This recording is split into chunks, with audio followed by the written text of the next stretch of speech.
Hello and welcome to another episode of A Curious Couple, the podcast built on the healthy habit of questioning the world around us. Never take what has been provided as the absolute truth. Question everything and find truth yourself. I'm Angie. And I'm Aaron. And thank you for joining us today. Yeah, really, thanks. I have lots of ands today.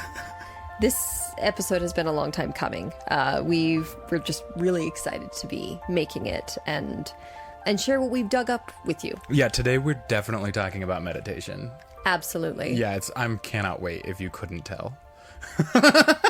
Well, okay, the thing is, we talk about meditation in literally every episode we've ever done. Yeah, this is true. Actually, okay, I shouldn't say literally with such force. I could go back with such vigor. I mean, yeah, of course, we can go back and review, but it is a very common subject. It's something that we very commonly bring up and discuss.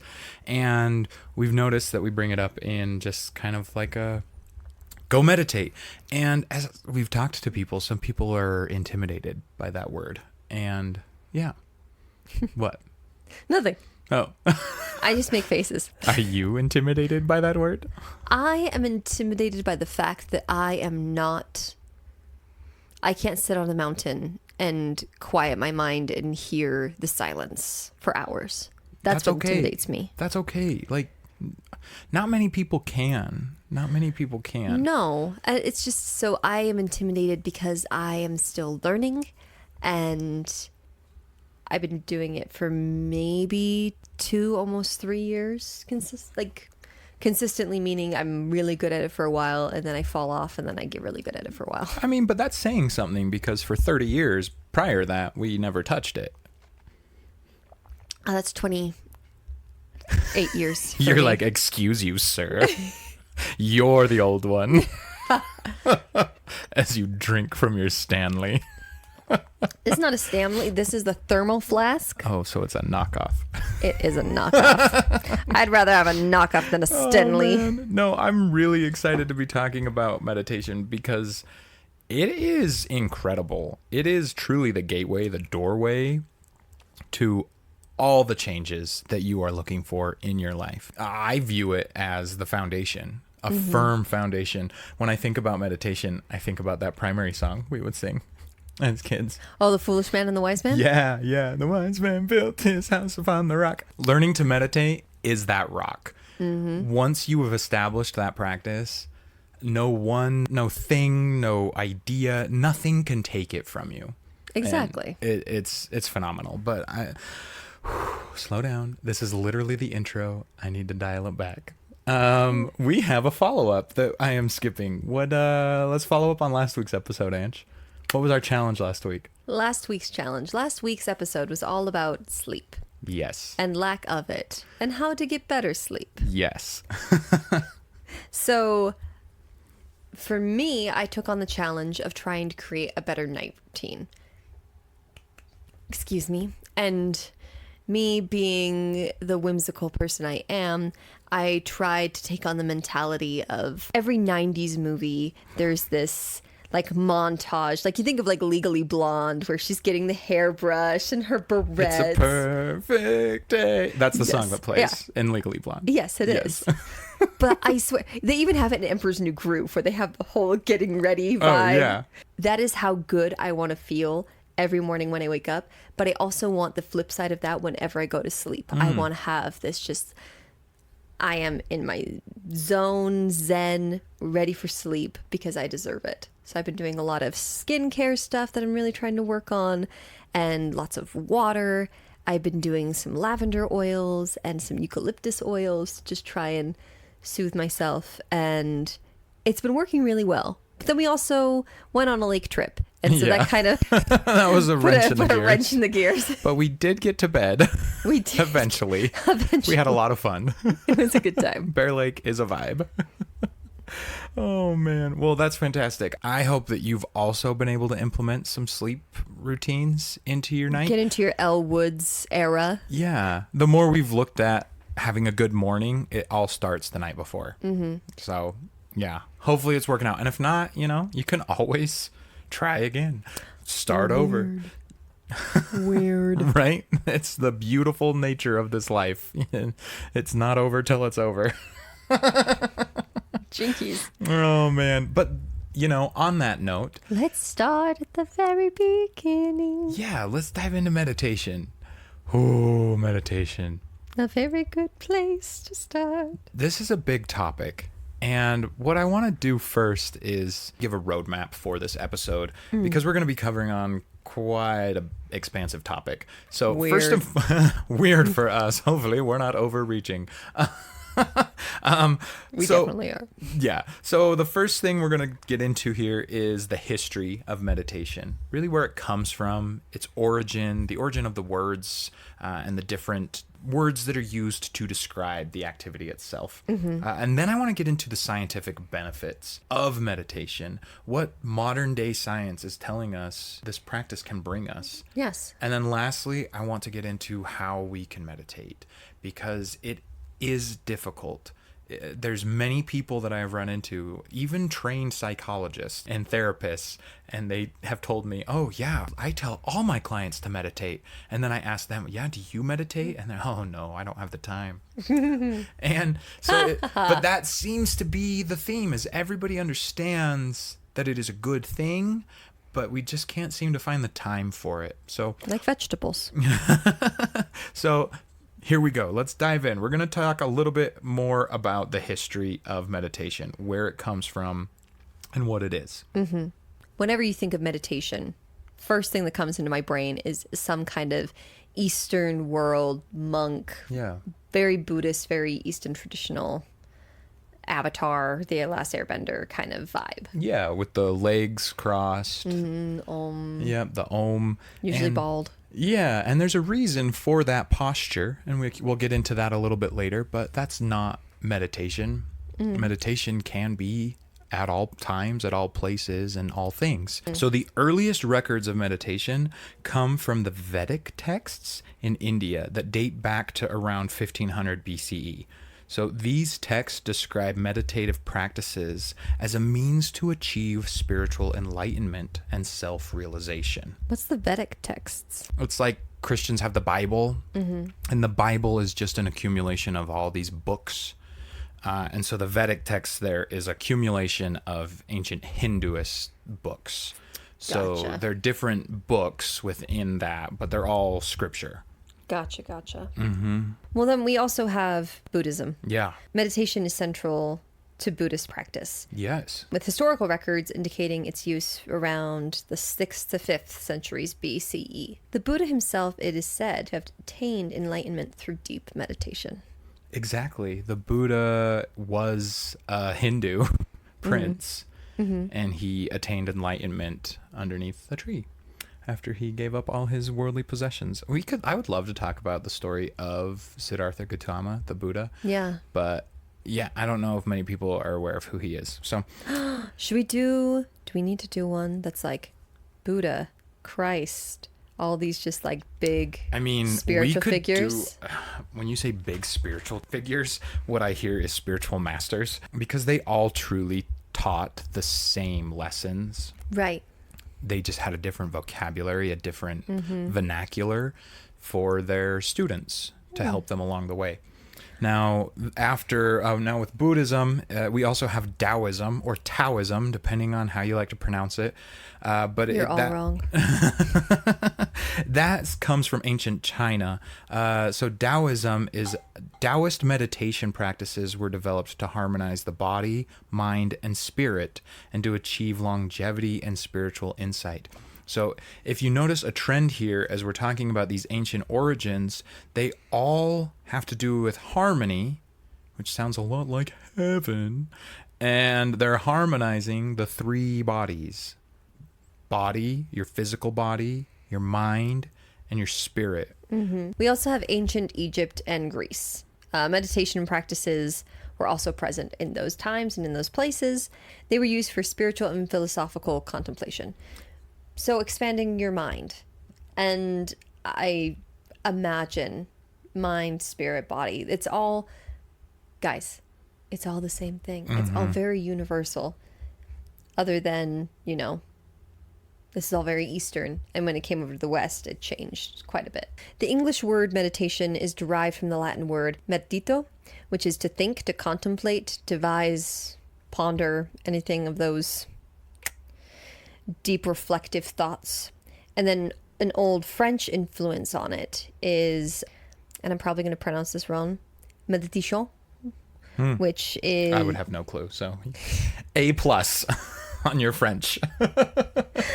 Oh man, which carried similar meanings of contemplation, reflection. I feel like they just took this word and made it into this big pool of reflection and thought and deep contemplation. Yeah, and I think that's the hard part with it now today is it does have all of these different connotations and these different definitions. And it's so old and ancient. It is. I mean, I really like looking at the Hindu roots and the Sanskrit roots of it, because Sanskrit uses two different words to define meditation.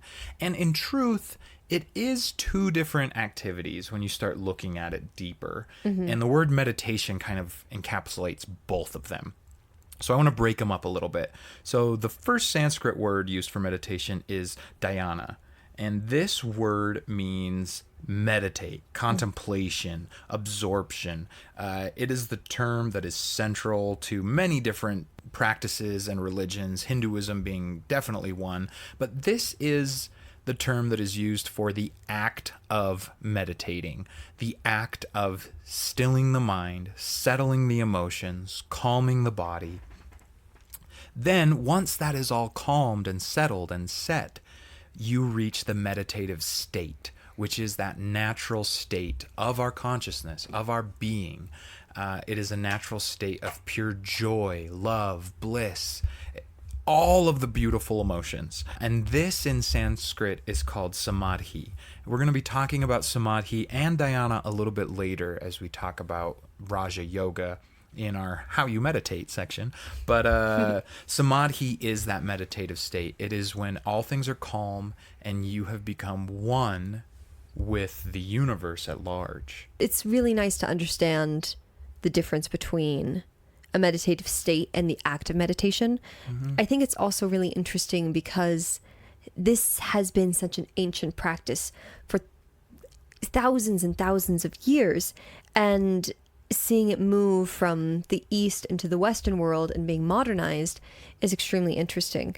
For the most part, it's fairly similar in the goal. I feel like people who are going into a meditative state with good intentions understand that it's going to benefit them to clear their brain. Lots of other benefits that we're going to get into a little bit later. But in the 20th century, meditation practices from Eastern traditions were obviously introduced over here. So there's many yogi figures that popularized transcendental meditation. I feel like a lot of people think of like the 70s and the hippies. And yeah, that's when it came. It did. And the thing is, it's so silly about that is so many people are like, oh, it's so woo-woo. But in reality, there's so much scientific benefits. It's not only can you prove this spiritually enhances you, but scientifically it enhances you and makes you better all around. Yeah, I completely agree. I think not the funny thing, but the interesting thing is as meditation has become more and more prevalent in the West, it has become a little bit more atheistic and agnostic, where in the East, its main purpose and goal was basically to become one with God, to know God through this practice, which you can achieve. Whereas our culture more sees it as a way to, relax and settle your mind and free yourself of these pesky emotions that are making you feel irritable. I think of the scene in Freaky Friday with Jamie Lee Curtis and Lindsay Lohan. Oh, okay. Where the whole house is just kind of a wreck. Lindsay Lohan is still just in bed.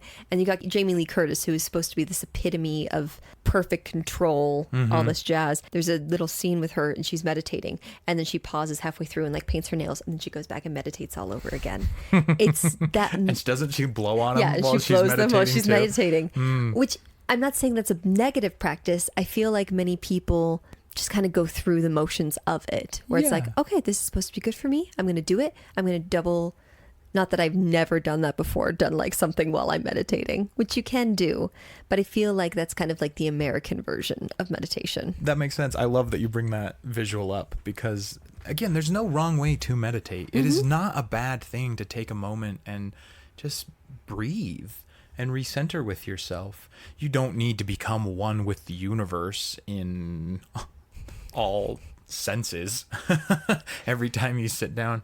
Not every day, at least. Yeah, I mean, you can if you want to once you can get there, but man, meditation is a lot, and the benefits really are so big. But so it doesn't matter why or what your end goal is. You can create your own goal with this practice. Now, this really was when my life kind of fell apart a few years ago. Meditation was step one. I read a book by a man named Robert Wright, and it was called Why Buddhism is True. And it really spoke to me because I had left my religious upbringing behind. I had chalked it all out the window as nonsense, farcical fantasy.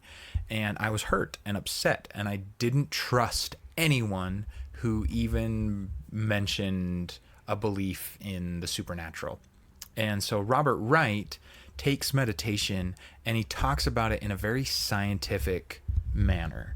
Now, it's a phenomenal book. It's funny though, because in the first chapter of the book, I've actually been re-listening to it because I knew we would be talking about it today. In the first chapter of the book, he talks about the Matrix.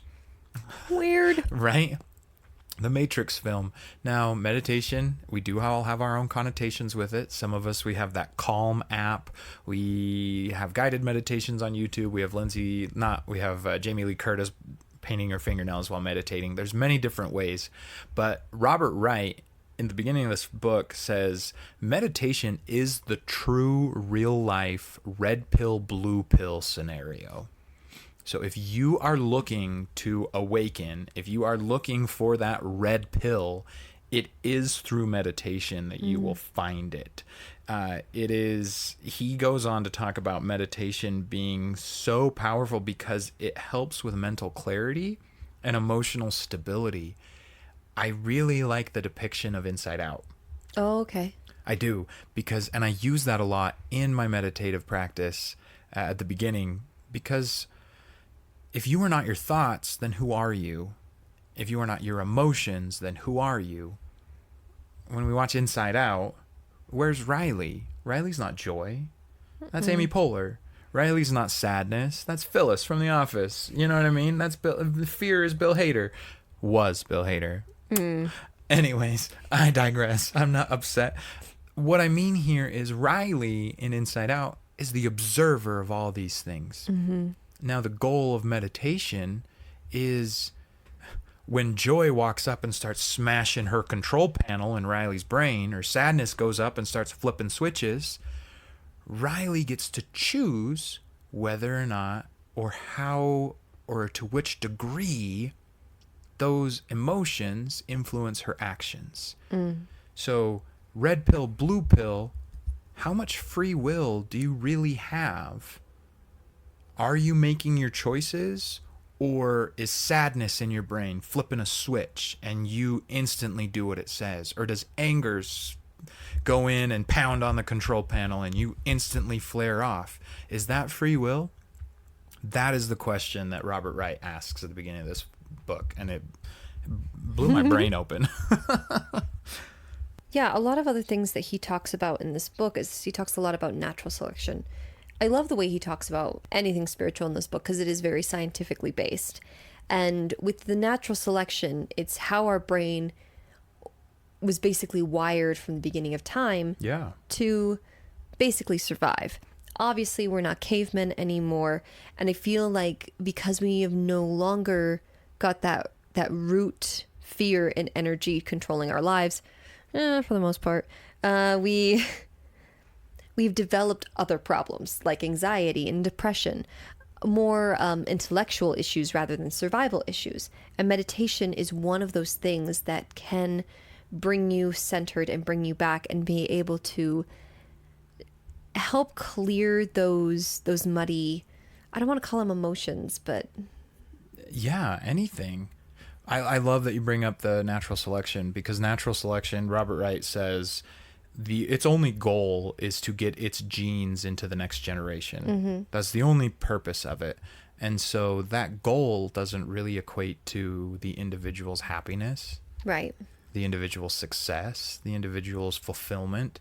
All it wants is to get genes into the next generation. And so it creates these illusory feelings that aren't real, you know? And he does a really good job talking about how these emotions and these reactions probably benefited our ancestors, but they have become detrimental to us. He uses the example of road rage or the fear of public speaking, because like you don't want to be made a fool in front of the group, because then the group is going to see you as inferior, and they're not going to give you supplies, and they're not going to mate with you, and so your chances of But what is the second most painful thing a human can endure? Embarrassment. Exactly. The first one being grief.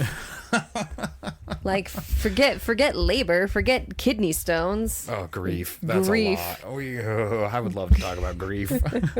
But the benefits are innumerable once you start taking control back from these animalistic impulses, these tendencies that are just kind of programmed into the brain, because then you get to choose how you act. You get to choose. Exactly. It's not like I wake up and I go, "Oh, I feel like I'm I'm not gonna work out today." It's like, no, I don't care how I feel. Like, You wake up like Dolly Parton.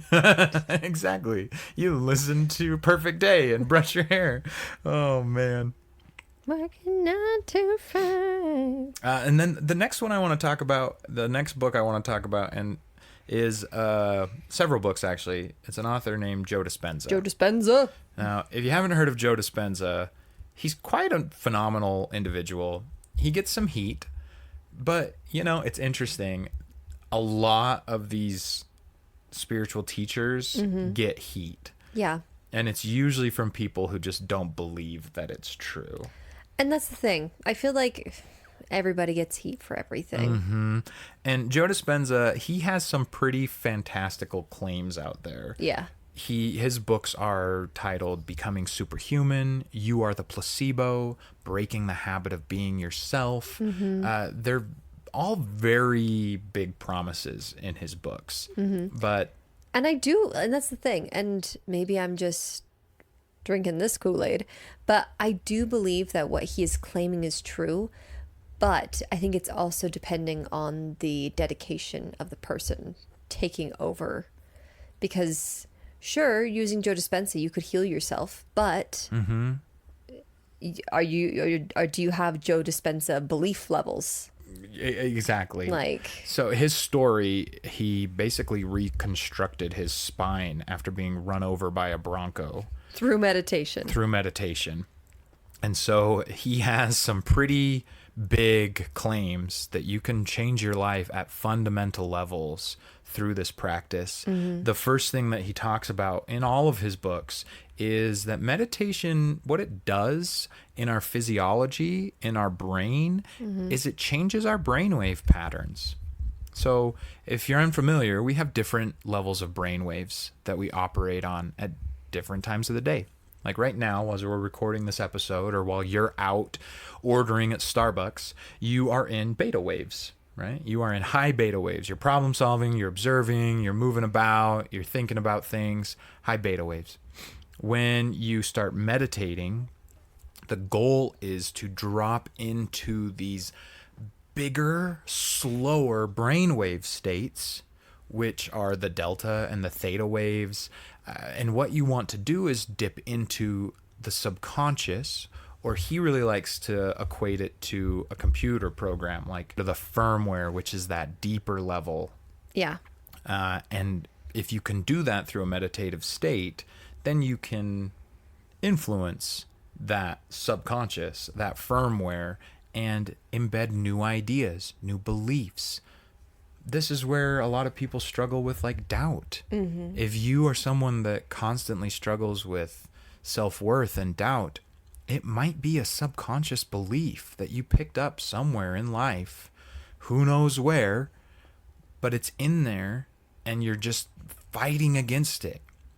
Wouldn't it be better if you could dip into that programming and just delete it and rewrite it? But then I wouldn't be as funny. Right? No. Another thing that he talks about a lot is neuroplasticity. And that's, and help me with this definition. Yeah. It's basically being able to help the muscles of your brain expand and grow and be more flexible. Yeah, it's the brain's neuroplasticity is the brain's ability to create new neural pathways. There it is. So like after somebody has a stroke and they struggle with one side of their body, right? And they can't use their fingers or something. It's so difficult because they have lost those pathways in their brain that they are accustomed to moving their fingers with. And so neuroplasticity is how they create new roads to control their fingers again. That's Okay. what neuroplasticity is. Okay. That makes sense.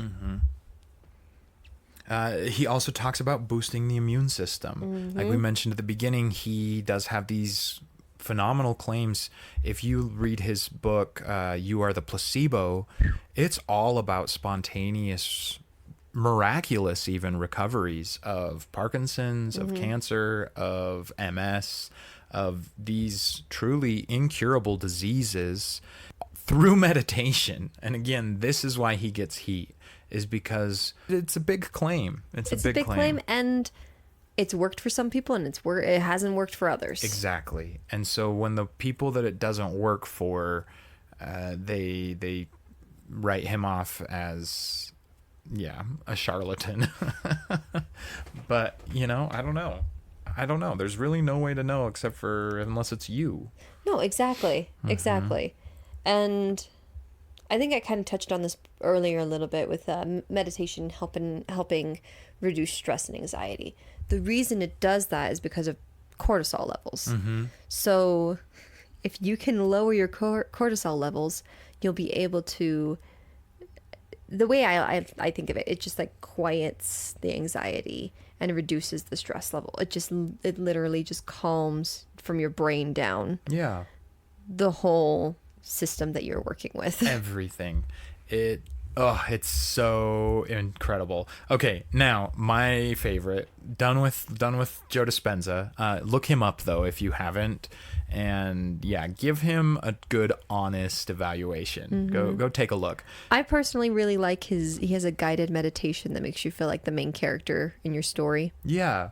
He's got some good stuff, guys. He does. He got some people I've sent his meditations to. I've purchased a few of them. You have to buy his meditations. I just go on YouTube. He's big. Oh, he's got some good meditations, but he does have a funny voice. But it's for a reason. It's for a reason that he's talking that way, and we're gonna get into that right now. Okay, not an author, but a project, not a monkey program. We're not even talking. We could talk about monkeys. Literally, meditation is you're trying to free yourself from your monkey brain. So, okay. Have you heard of the Gateway Project, Ange? Have you heard of the Gateway Project? If you know me and I have not talked to you about the Gateway Project, I have failed you. Hi, I'm Aaron. Have you heard of the Gateway Project? Do you meditate? Do you know your natal chart? Can I do your human design? These are my obsessions. Okay. The Final Gateway Fantasy? Experience. All right. So it is a program that was developed by the Monroe Institute. Okay. And this program uses sound technology, binaural frequencies, and meditative techniques to facilitate altered states of consciousness.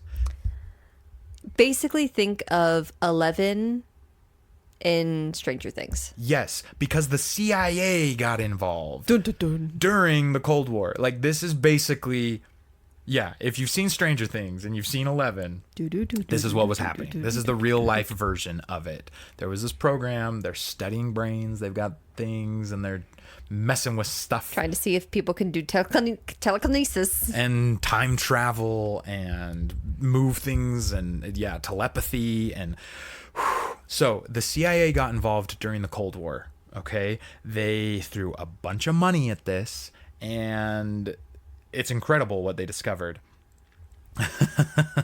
So However, what? oh, I was trying to make the plot thicken. Yeah, no, it's absolutely phenomenal. But the funny thing is they came out, these classified documents were declassified in 2003, and they're like, yeah, we were doing this, but none of it worked. Don't even read what we found. It's just, it didn't work. Didn't work. You can read it if you want. Here But it is. you don't need to because it didn't work. And you're like, okay, so you read it, and it's like, yeah, it worked.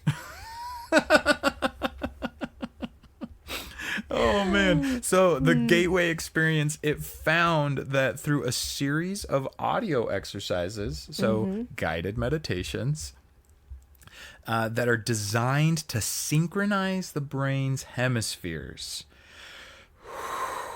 And just looking at me, she's like, how deep are you going to go off on this? I'm just listening. You're Okay. excited. It's I love So- you, so it's cool to see you get excited. So what the Monroe Institute discovered is that by playing two different frequencies, one to each ear, your brain will try and match the difference. And in doing this, your brain can experience frequencies that your ear can't even hear. What? What? And when your brain experiences this certain frequency, it slows your left hemisphere, which is your logical side, which is usually a little bit faster, and it speeds up your right hemisphere, so your creative, slower side, and it brings them into a synchronized state. And in this synchronized state, this is what deep meditation is. This is what it takes monks 30, 20, 40 years to reach by sitting in lotus position, just to reach this hemi-sync type of levels. And you can get there in a matter of minutes listening to the Monroe tapes. The CIA cracked the code, y'all. Yeah, and they're like, it And didn't work. It didn't work. You can look at it. It's free. But beyond that, what they've discovered is that, yes, altered states of consciousness are real, that out-of-body experiences are real, those are experiences that you can acquire through meditation. They also found that enhanced cognitive function. They found that the participants were able to problem solve better, had more mental clarity, were able to remember things at a much higher rate, had better rest. And they also found that they had some of them, and the document itself alludes to this, but if you go find the Monroe Institute, because they still exist and they sell courses online, so go look them up. The CIA document alludes to the fact that you can transcend both time and space through deep enough meditation. Time travel. But it's phenomenal because what they're describing in all this science talk is literally what the Hindus are describing in the Bhagavad Gita with spiritual talk. Knowing God, a being that is beyond time and space. And the CIA is saying the same thing through meditation. So like the possibilities are endless with this. The catch-22 with meditation, though. Aliens? Right? Oh man, we should talk about aliens. I would love to do an alien episode because I have definitely have different thoughts about them now. But, Sorry. the catch-22 with meditation is you can't go into it wanting these results. These results will come, but you have to go into it with no attachment to the outcome. Ethical dessert? Yep, you have to have no attachment at all to the outcome of your meditative practice. And the more you can detach from the outcome, which is really hard for me to do because I really want the outcome, but the more you can detach from that outcome, then the quicker these promises will manifest, these out-of-body experiences and telepathy and time travel and crazy stuff. Okay, so let me challenge you on that then. Challenge away. So with general scientific benefits, things that we know it reduces anxiety. We know depression, PTSD, those all get reduced. Yes. It lowers your blood pressure. It helps your immune system. It enhances attention, memory, and cognitive flexibility. We know it does all of these things. How can you go into meditation without wanting the outcome of those things? I mean, of course, it's hard. These higher level stuff, and when you get into higher level teachings, it is fraught with paradox. You have to become very comfortable with paradox, and meditation is a paradoxical activity. For example, Joe Dispenza even talks about this. In order to get into that software, the firmware, where you reprogram your subconscious beliefs, you have to go to a place where you are no body, no space, and no time. What he's saying is you can't be you. You have to go beyond you. You have to become the consciousness. You have to become the observer. And to get to that place, you have to understand paradox at a different level. You have to be a lot more comfortable with paradox. The blessings will come. All the blessings will come, but you have to do it from a place of, again, there's two different, when we talk about meditation, there's two different things. There's the meditative act, Right. and then there's the meditative state. The meditative act is what you have to do work-wise. And as you're doing that work, this is where you have to detach from the outcome. You just have to be committed to doing the work. And once you reach the meditative state, all the blessings will flood in. But you cannot reach the state without doing the act. I understand now. Okay. So if I continue, because obviously I want to have a healthier body, a healthier brain. Like even if that's just the basic, that's all I'm looking for with meditation. Perfect. I don't need to transcend time and space right now. Like that's not. You're like, Aaron, calm down. No. That's the thing. No, I am happy for you and for other people who that is your goal and desire. But for me, and this is just me right now, who knows if that's going to change in the future. Yeah. Right now, I'm really just trying to learn how to calm my nervous system. So if I continue just to, on the daily, do my yoga practice, do my meditation practice, you're saying that I will be able to reach that meditative state, which is what is going to help me get the benefits of meditation. Yeah. Well, you're going to get the higher levels of benefits of that meditative state. Right. But the act itself is what's lowering your cortisol, because the act of meditating, what you're doing is you are settling. You are not agitating. Think of putting a little bit of dirt in a glass and you spin it up and you stir it all up, right? That's our minds. The meditation, like the act of meditating, you're just becoming still. You stop stirring the glass and you let that dirt settle to the bottom, and you can start to see through the clear water on the top again. So that's the action itself, is just to stop stirring, to stop thinking, to stop associating with these emotions and feelings and impulses. And as you do that, yes, and the benefits that you're looking for will come quicker, because those are naturally going to happen as the water becomes more and more clear. And in fact, all of these things will, because what you find is that the clearer the water, the more you realize,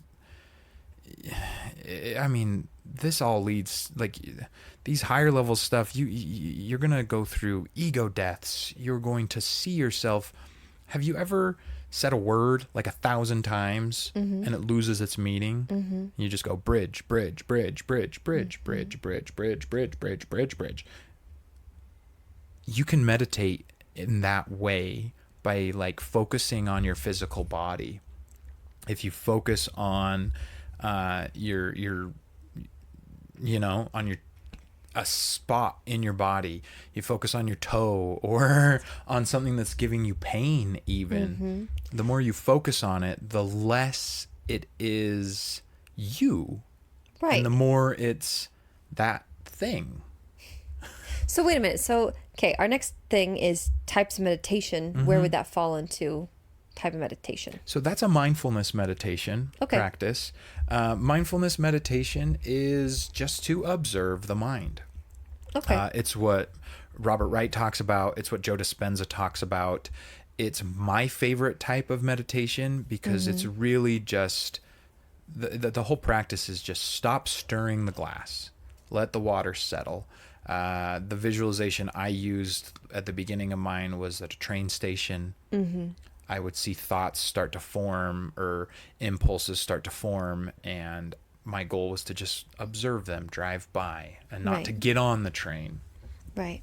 If I found myself on the train, then I got off as quickly as possible, and I didn't judge myself for getting on the train. Other forms of meditation are visualization. Joe Dispenza talks a lot about this one because he's all about changing your life and visualization, and Abraham Hicks will talk about this one. And visualization is a very powerful meditative practice. You can also use it for like visualizing yourself at a beach, at a peaceful place. You can visualize yourself descending stairs, right? Thinking that you're going deeper into the subconscious. Counting is a very powerful tool to use in these visualization techniques because your brain will naturally.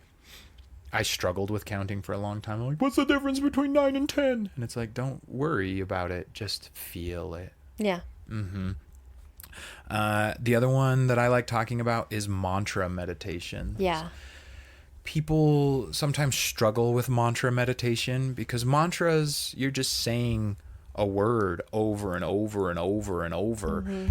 My favorite mantra is called the Heart Sutra.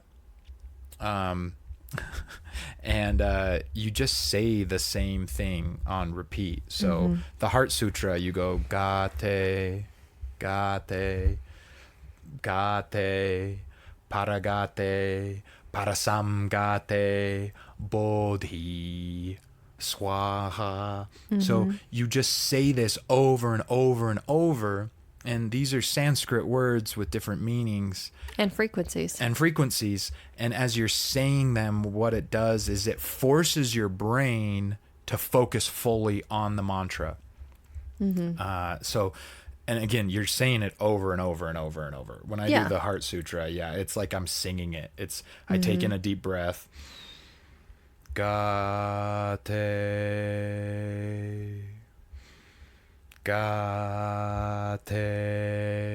And you go through the whole thing. And I take a full breath on each of them. So those are some pretty powerful ones, but people feel silly.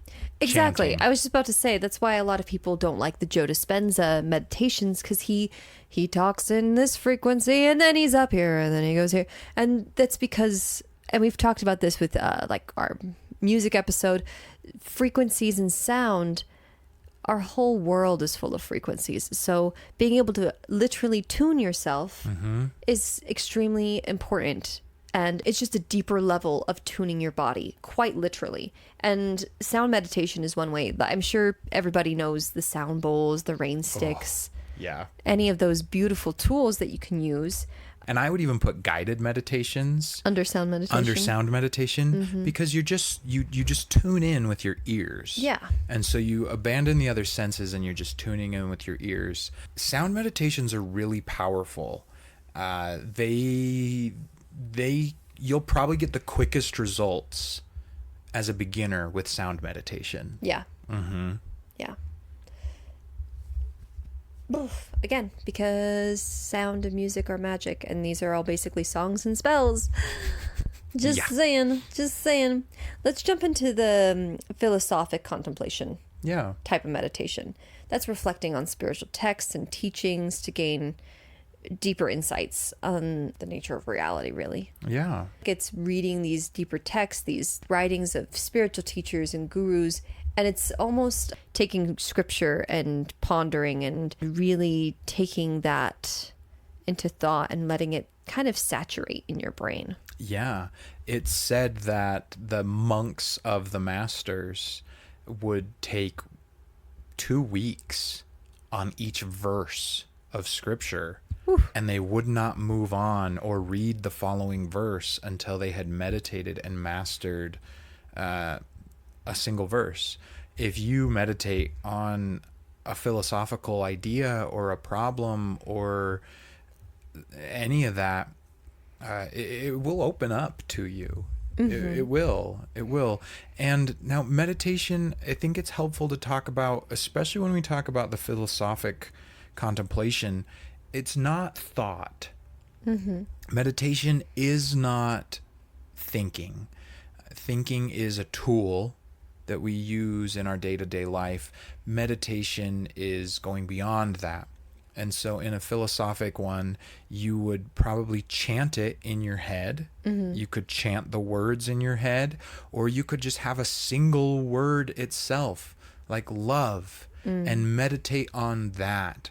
Like, what is love? What is love? Where do I feel it? How is it felt? In what situations do I feel it? And you're not using words to go through this experience, but you're just observing. Yeah. The best way I can feel like I can get into a meditative state, or at least get into flow. I don't know if I could claim that I'm in meditative states, but to get into flow for me, yoga is my favorite practice. And that's been the most consistent practice for me. It's just combining physical postures, breath control, and meditation to achieve mental and spiritual and physical harmony. To me, that just makes the most sense because I'm doing both an action with the thought. And so I can see and feel the manifestation. Me just sitting around being like, okay, I'm going to count my breath. 1, 2, 3, 4, 1, 2, 3. Like, that's not how my brain is going to be able to function. But if it's like, okay, I'm going to go into crow's pose for the next 3 breaths, then I can focus, okay, breathing in, holding, breathing out. Like that is something that is easier for my brain to wrap around. And then I can feel that in my body for the rest of the day. I love that. Like this morning, I only got to do half of my yoga practice, so my whole left side is felt.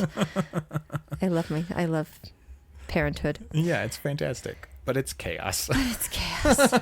And that's okay. So my whole left side of my entire body has just felt tight and tired, while my right side has just been free and flowing. It's so funny to feel that literal imbalance. Yeah, and really you have to find what works for you. You do. And what you'll find is that maybe different meditative practices work better at different times in your life. You'll kind of progress through them. Maybe you hate doing yoga and being mindful at the same time. Yoga is more of an exercise. That might change for you later. Yeah. And yoga really is, it's very powerful. I mean, that's really what it's designed to do. Yeah, I don't want to get too deep into that because I'm going to be talking about Raja Yoga here in just a second. But let's talk about what's the most difficult things. Like, why aren't we meditating? We know all these benefits. I mean, Aaron's literally telling you that you can transcend time and space if you meditate long enough. Why doesn't everybody do it? Why aren't we doing it? Because we're human. And humans, we make mistakes. And we like to make the same mistakes over and over and over again. Yeah. It's comfortable for our brains. Natural selection. Our brains know what is safe, even if we don't like it. Sure, we know that McDonald's is unhealthy for you and that it's not good for you. But we also know that it's easy and our brain likes it. Yeah, and it hasn't killed you yet. We haven't died yet. Yep. And so it's not hampering you from getting your genes into the next generation. No, but I think the most common challenge is, we just mentioned it, parenting. We've got a busy schedule. Yeah. To quote unquote make the time is really tricky. There's physical discomfort, I think, that a lot of people have. Not everybody can just sit on the floor in lotus position for 20 minutes. Yeah. Not that you even necessarily need to do that, but that's the first mental picture a lot of people get is, I have to be able to be in a quiet spot with no interruptions. So a lot of people are worried about the distraction and finding a quiet space. And when am I going to do it during the day? Do I do it at the beginning of the day when I have so many things to do? Or do I do it at night when I'm so tired I'll fall asleep? There's also just cultural and social factors. I deal with this a lot, of the need to constantly be doing something. The idea that you just need to sit down and listen to the silence is really difficult when it's like, okay, so I'm just supposed to listen to silence for the next 10, 5, 15 minutes, whatever. But it's like, okay, I know that there's so many dishes to do. I know I have to do this project. I know I have to send this email. All these things are listing in your brain, and you're like, oh shoot, I've got to start over. And it feels like a waste of time, quote unquote, because you can't physically see the results. And I think that's really tricky for us in our very busy lifestyles to set aside time for so much inner work. I agree. For me, yeah, you don't see results instantaneous. It doesn't happen. It is a process. It is a slow process. For me, the promises that have been made in relation to this practice are so great and so worth it that it becomes more of a priority for me. Right. But it is still difficult. You sit down and you start thinking like, oh, I got to get this done. Oh, I got to get this done. Oh, I got to go there. Oh, what time is it? And then your body starts itching and you're like, oh, I'm not sitting in a comfortable position. Like, oh, I'm not going to be able to sit like this for 20 minutes. And it's difficult. It really is difficult. What I want to leave you with just really quick before we close down is I want to touch on Raja Yoga.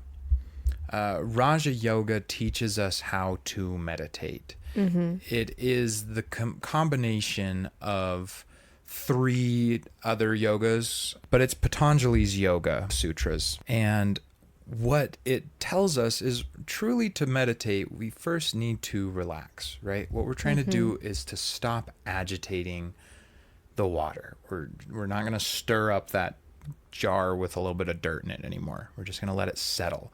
And a lot of us, that's where we fail at meditation. Yeah. We're not able to relax. Relaxing is really difficult for us. And so what Raja Yoga tells us is Raja Yoga also stands for the 8 limbs of yoga. And so the first 2 limbs of yoga tell us what we should do and what we shouldn't do.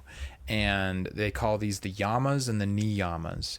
Now, most spiritual practices have have the commandments of thou shalt and thou shalt not. That's what these are. And in observing these, not lying, not stealing, doing good works, being kind to others, being honest, like in doing these practices, we are able to relax internally. Okay. We're able to find more of an internal peace. We're not going to be so agitated, so irritated. And then, once we relax, we are able to be in a posture. The third limb of the yoga is called asana, and it's a physical posture itself where you are both relaxed but not falling asleep. So you don't want to be laying in bed. You want to be seated up, your spine erect. So if you can't sit in lotus position, then sit on a chair or a bench and have your feet planted on the floor. Now, once you sit, you don't want to be like Jamie Lee Curtis. You do not want to move because the idea is to go beyond the senses. And so if you physically move, you are pulling your attention back to that sensory, that sense. And so that's the idea. The 4th limb is what's called pranayama. Pranayama is breath. And a lot of meditation focuses on the breath, right? Meditation is linked to the breath very deeply. And so focusing on the breath through different pranayama breathwork practices, I really like the breath of fire. The breath of fire moves, and there's different breaths of fire. So right.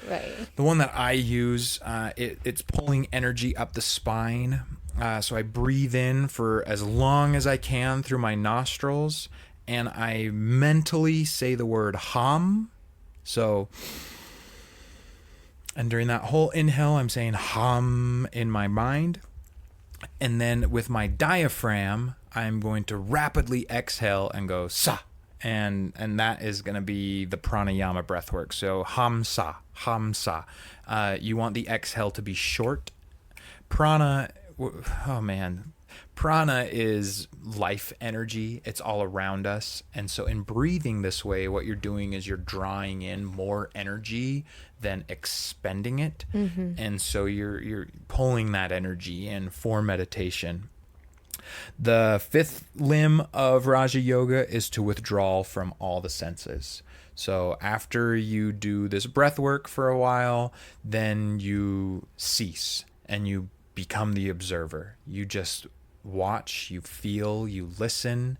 A good practice, like Angie mentioned, is to listen for the silence behind words, underneath words, behind fans, children in the other room, whatever it may be. Withdraw from those senses. Now, the sixth limb is dharana.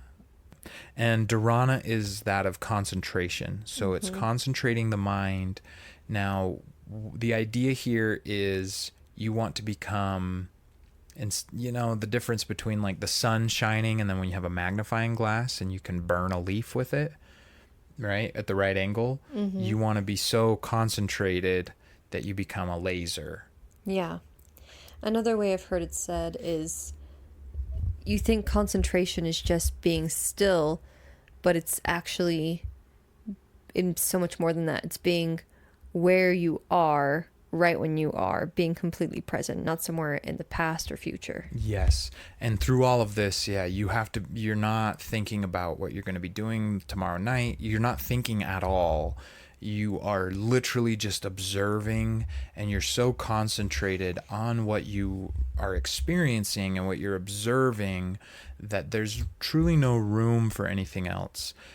Your awareness starts to broaden in this state. And then the seventh limb is dhyana, so that meditative practice. The practice of meditation is settling the storm, settling the sea. The key to, so when you're in the meditative state, when you have reached the final state of samadhi, which is that divine union with source, what you are doing is you are becoming a mirror. You are reflecting reality in its pure nature, in its pure essence. Now, I cannot reflect reality as it truly is if my lake is stormy with anger and lust and greed and power and pride. So in dhyana, the meditative practice, what I am doing is I am observing my lust, my pride, my envy, and I am observing it and letting it settle. I'm letting that lake calm, so there's no ripples, there's no agitation. And so you can reach that final eighth limb of samadhi. Hopefully that made sense. That is the high-level meditative practice. You don't have to go that deep every time. But really what I would recommend you're trying to do in meditation, every time you sit down, you're just trying to settle the mind. Exactly. You're trying to let your three brains, your logical brain, your thinking brain, your emotional brain, your heart, and your animalistic brain, your monkey brain, like your physical impulses, you're trying to bring them into harmony so that you are truly one conscious being and you're not being pulled three different directions. Exactly. So, closing things down. If you've never meditated before... We know not everyone is like me and obsessed with this. No, we know not everybody has made this a practice yet. So if this is something you would like to incorporate into your life as a more consistent practice, because of all the different benefits, because of all of the ways you can expand yourself to become a better version of yourself, start small. First things first, start really small. Begin with a few minutes every day. If I know everybody says, like, if you just didn't scroll on your phone in the bathroom, how many more minutes would you have in your day? Sure. Like that kind of, we all do it, guys. Come on. We do. We literally do. So start with 1 minute of just quiet, then move on in a couple weeks to 5 minutes, gradually increasing. So the second thing you can do is you can create a routine. We all know how when you have a routine, it's just so much easier to follow that pattern than try and create a new habit, right? So if you can create a routine with meditating at the same time every day, same place, I'm so cheesy and I'm very visual. If you have a little spot in your home that is like your little meditation corner, where you've got like a cute pillow and a candle, and that kind of stuff, just to kind of get you in that zone, it'll help you be able to get that into your routine. And then there's different techniques, like we were talking. There's mindfulness meditation, focusing on the present moment without judgment. Or you can focus on a mantra meditation, repeating the same word or phrase, or you could even start with an affirmation if you don't like mantras as well.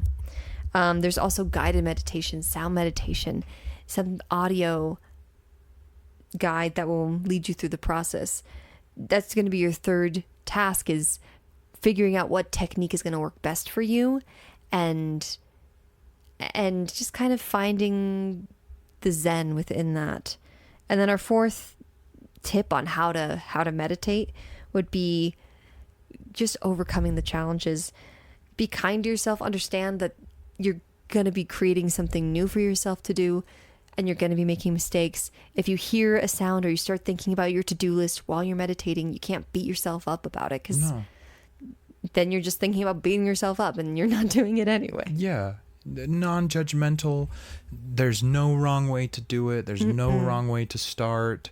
You don't even need to be, alone in a room at all. No. You can literally do it. Yeah. Exactly. Anytime, any place. If you're on public transit, you're on the bus, just cool. I'm going to close my eyes and I'll meditate. I'll just listen to the sounds of the bus and meditate on that. Exactly. Or if you're at a park, you're sitting at the park bench, just meditate listening to the birds for 5 minutes. Exactly. Starting anywhere is such a benefit. Yeah, I literally started when I was doing a nannying job, and I would get like 10 minutes to like help get the little baby to bed. And so they have their sound machine on. And that's when I first started implementing my meditation routine. I had no idea. Yeah. That's fantastic. Yeah. And really, if you do want to put it into a routine, the two best times to meditate are really right before bed and right after you wake up. It's going to be the easiest for your mind, because you're not, your mind hasn't revved up in the morning. Right. And so, yeah, if you can do it before you pick your phone up, that's going to be the easiest for you. If you find that you're struggling to focus, or that your thoughts are just all over the place and you can't stop thinking about something, try it in the morning before you even pick your phone up, or try it right before bed. Don't meditate in bed. It's never advised to meditate in bed. You can use meditative techniques to help you fall asleep, sure, but fall asleep. What your bed is for. Yeah, but and other things. Exactly. But you don't want to meditate in your bed itself. You can do it right next to your bed on the floor, but or sitting on your bed, I guess. Exactly. At the foot of your bed. Yeah, well, and that's the other thing with like overcoming challenges with this task, is you don't have to be sitting on like a yoga mat. No. And in lotus position, or any kind of, you have to figure out what's going to be comfortable and work for you. That's the most important thing. This whole process, I mean, let's be honest, your whole life is about you and what you're going to do to improve yourself. So if it doesn't work for you, toss it and try something else. Yeah, just don't give up. That's the only thing I would say, is find what works and just start building on it. Even if you can only meditate for 1 minute at a time right now. Exactly. Fantastic. Take that as the solid win, and you can build off of that.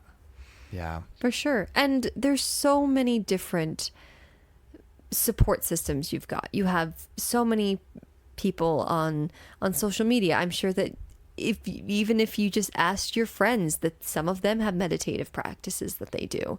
There's coaches, there are courses and books and YouTube videos. There's so many different ways to receive support and different techniques in this practice that you don't have to do it by yourself. Yeah, just get started. Get started and be as consistent as you can, but non-judgmental. So don't ever be judgmental about your meditation. Exactly. You don't want any negativity with it. So, I'm going to wrap this up. How to meditate. Start small, create a routine, find a technique that works for you, and overcome those challenges. Done. That's our challenge for you. Boom. Meditate at least once a day for this following week. See what it does for you. If you have more minutes to spare than one, go for it. The magic number for me, about 25 minutes minimum. It's like I can't really relax or settle until I go beyond that marker. So if you want a longer stretch, at least 25 minutes. But yeah, the more you meditate, the quicker you're gonna get to the quicker you're gonna get there. Oh man. But no, thank you for sticking with us through this one. I hope this really helped. I hope that it's giving you some context and some ideas behind not only why we bring this up so much, why we're constantly touting the benefits of meditation, but I also hope that it showed you and gave you enough promised blessings, really. Yeah. That it is prompting you, that it is enticing to you to, go through the struggle of the beginning of creating the practice. I don't want to hear people say, oh yeah, I tell everybody to meditate, but I don't. Yeah. Try it. Just start working with it. You can't do it wrong. I love you guys, and I want this to help you, and it will. It will. It will. Even if it's just an excuse for you to have a few quiet moments in your day, it'll bring you peace, if nothing else. Yeah. So like we always say, stay curious. Stay curious. Ask those questions. Thank you so much for joining us. We will see you next week on A Curious Couple. That's our new jingle.